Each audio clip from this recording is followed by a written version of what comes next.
Today I will show you a horror, thriller film from 2020, titled The Superdeep. Spoilers ahead. In 1984, epidemiologist Anna Fedorova loses her research associate when the testing of a vaccine goes wrong.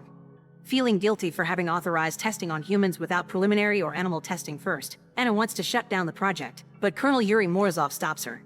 Shutting down the project wouldn't help her feel any better, and the soldiers in Africa need her. If she gives up now, her friend would have died for nothing. Months later, Anna is spending New Year's Eve with family and friends who congratulate her for having come up with a vaccine so fast. Their dinner is interrupted by a phone call from Morozov, who needs Anna for a special mission. There's been an incident at the Kola Superdeep borehole. Some noises have been heard and people disappeared, so the station has been shut down and will be sealed in 24 hours.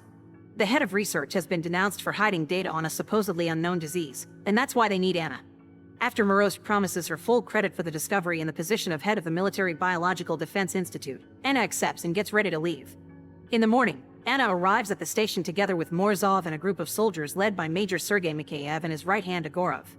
As soon as they land though, they already encounter their first problem. A scientist has escaped the station with a grenade in hand that he detonates as soon as he reaches the helicopter. The group hears a buzzing in their ears for a few seconds, but luckily they're all fine.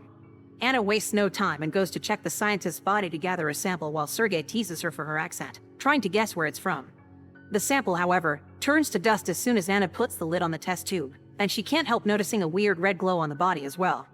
One of the station's guards explains that the scientist went crazy as soon as he reached the surface, and he was so strong not even 3 soldiers could stop him. The rest of the staff is being evacuated now, so Anna goes to take samples from them before they leave.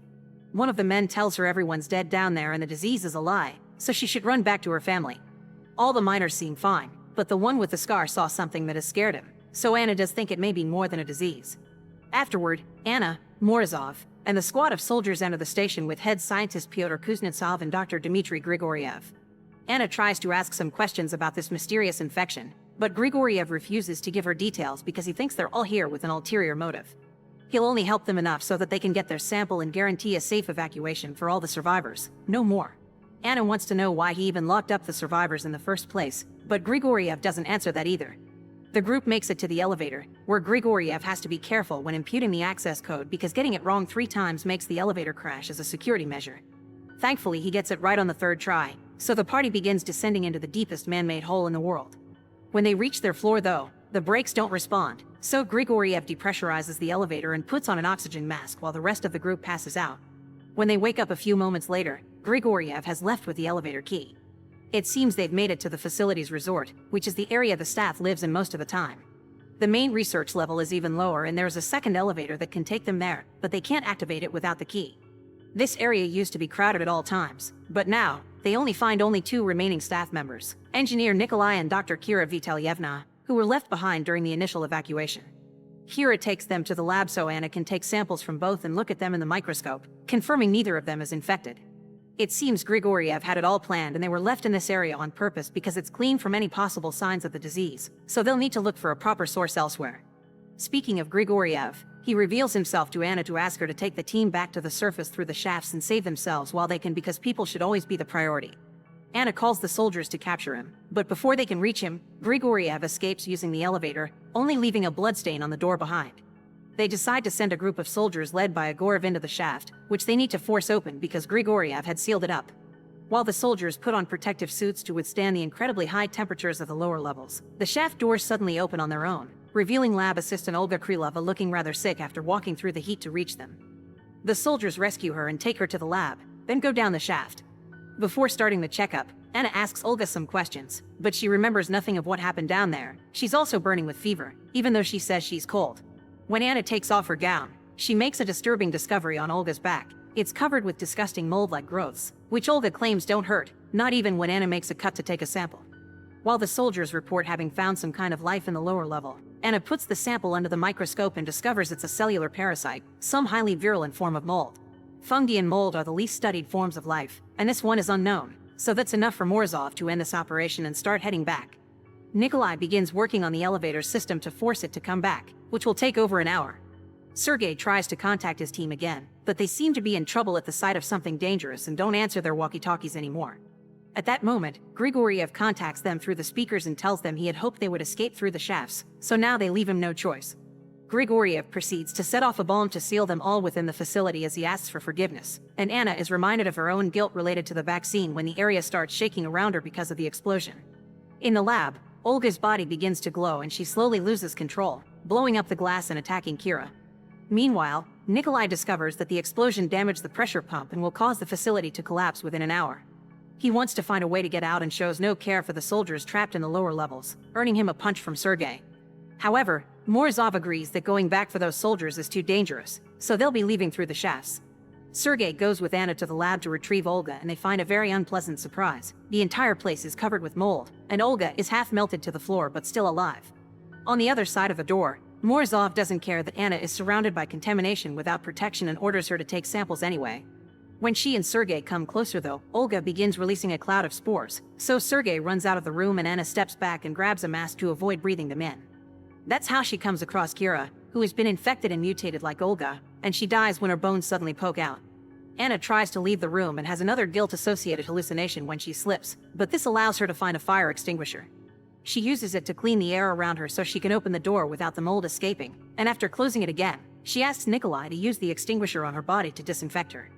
Afterward, Anna goes to check on Sergei, but it's too late. He's already infected and has lost his sight. When she tells everyone about Kira, Pyotr explains that it isn't supernatural. This mysterious mold is like the fungus that takes over an ant and makes it go back to its nest so it can release its spores and infect everyone else. Anna asks Morozov to speak in private so she can tell him about her discovery. The mold dies when exposed to cold and it's been using human bodies to survive in the upper area's permafrost. She wants to stay with Sergei to search for the last survivors while Morozov goes back to the surface and calls a rescue team. But this isn't even an option. The facility will be shut down in 5 hours. There's nobody coming. Morozov orders everyone to suit up so they can leave, but at that moment, they receive a message from Egorov asking them not to open the door even if it's for them. After a long argument, Pyotr reminds them this is their only chance at survival, so may as well open the door anyway. They send 3 soldiers down the shaft to investigate first, but 2 quickly come back after shooting at something big that tried to attack them yet they couldn't identify. The 3rd soldier also comes back without an arm, and he ends things with a knife right before the group closes the door. Whatever is in the shaft now knows they are there, so it begins slamming the door to try to get out. The group runs away and makes it to the back of the area to see the elevator finally arriving. Nikolai begins working on a way to drop it down, hoping the emergency brakes will hold. Sergei's body starts glowing and he knows he doesn't have much time left, so he decides to stay behind with his men to try to stop the mysterious entity, which has finally broken down the doors. Anna, Nikolai, Pyotr, and Morozov get in the elevator and hold tight as it begins falling down. The pressure makes it hard for Nikolai to reach the brakes lever, so Anna has to leave her seat and do it herself. Fortunately, she pulls it just in time and the elevator safely lands on the lowest lever, which is colder than they expected. All the rooms are covered with frost, and a recording from a scientist tells them he also figured out the mold is weak to the cold and the ice age must have kept it underground all these years. Sooner or later though, it'll figure out that the permafrost has an end and it could escape. This thing has already learned to melt bodies together for warmth and power. This is the reason why the group doesn't find any survivors. They're stuck on the wall in a giant melted pile of mold that has died of cold. Morozov takes the last suit and enters the 200 degrees environment to try to recover the elevator key from Grigoriev. While they wait for him, Anna asks Nikolai and Pyotr not to say anything about this mold when they return to the surface because it would bring more people to investigate, putting humanity in danger. Nikolai accepts, but Pyotr is hesitant because he had been hoping to make a big discovery that put him on the map. When Morozov takes too long to come back, Anna decides to enter the hot area next without any protection, since in theory, the human body can survive there for a few minutes. As blisters begin appearing on her body, Anna finds Morozov dead on the floor because the suit had been sabotaged by Grigoriev. At least he has the elevator key in his hand, so after seeing the mold glowing on the walls, Anna takes the key and runs back inside. Nikolai tries to help her, but Pyotr suddenly shoots his leg and demands to be given the elevator key so he can go out and get the fame he deserves for this discovery. They give him the key and Pyotr takes the second elevator with both of them, keeping them at gunpoint. When they return to the resort level, they go to the first elevator corridor to investigate, and Pyotr tries to keep Anna behind so he can get into the elevator alone.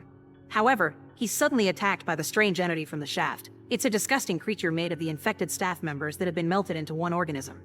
They're still alive and screaming while the creature kills Pyotr.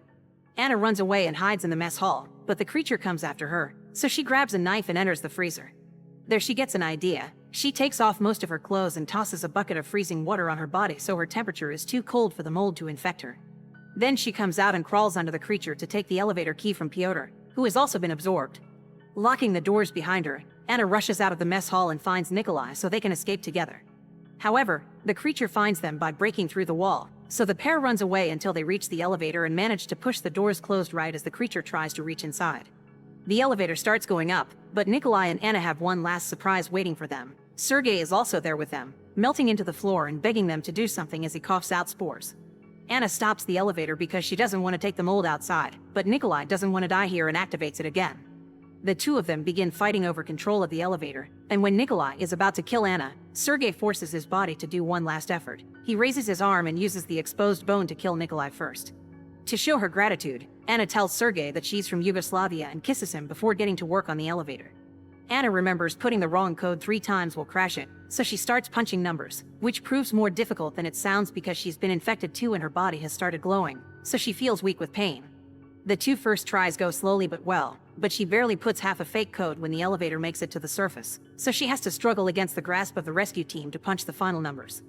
The elevator starts the self-destruct sequence and falls down as Anna leaves with the new team in a van.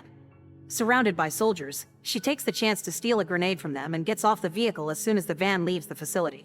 Seeing more scientists are arriving, Anna approaches them and detonates the grenade, matching the beginning of the story. Make sure to subscribe and turn on notifications so you can watch more videos like this. Thanks for watching!